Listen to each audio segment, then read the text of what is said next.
Assalamualaikum warahmatullahi wabarakatuh. Perkenalkan, nama saya Wulan Aksitri Sefiarni dengan NPM 2112011508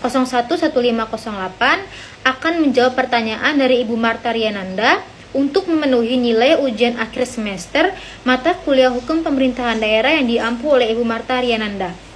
Pertanyaan yang pertama mengenai Konun Jinayat, yaitu Peraturan Daerah Syariah di Aceh nomor 4 tahun 2016 yang mengatur mengenai kekerasan seksual dan pemerkosaan, yang dalam hal ini juga diatur dalam KUHP dan Undang-Undang Tindak Pidana Kekerasan Seksual.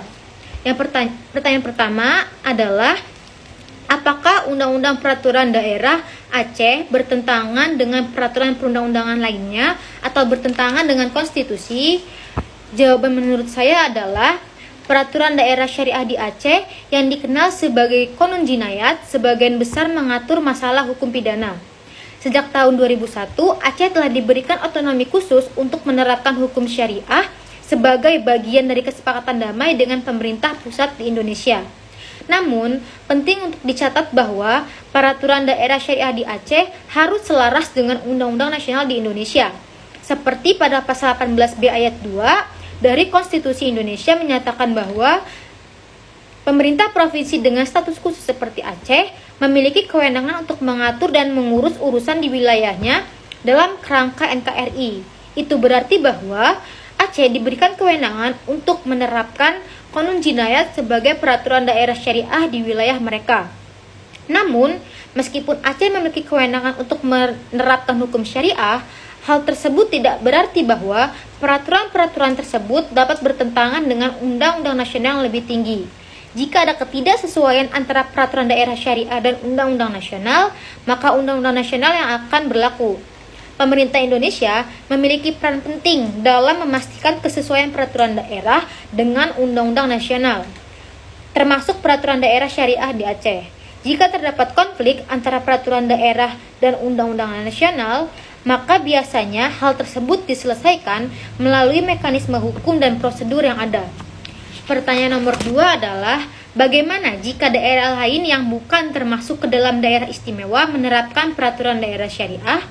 Jawaban menurut saya adalah, peraturan daerah syariah yang diterapkan di daerah di luar Aceh, seperti di daerah-daerah lain di Indonesia, harus selaras dengan undang-undang nasional yang berlaku.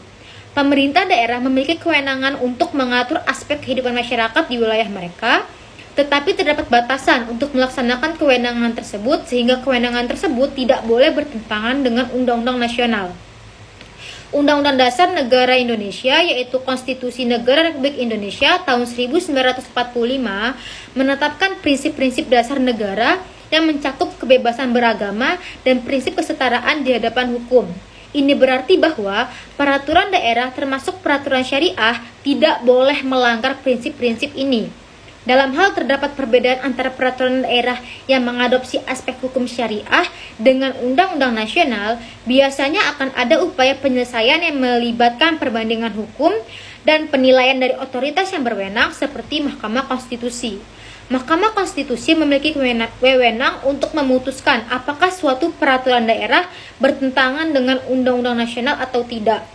Jadi, jika suatu daerah di luar Provinsi Aceh atau daerah istimewa ingin menerapkan peraturan daerah syariah, penting bagi mereka untuk memastikan bahwa peraturan tersebut sesuai dengan hukum nasional dan tidak bertentangan dengan prinsip-prinsip konstitusional. Terima kasih, sekian dari saya. Wassalamualaikum warahmatullahi wabarakatuh.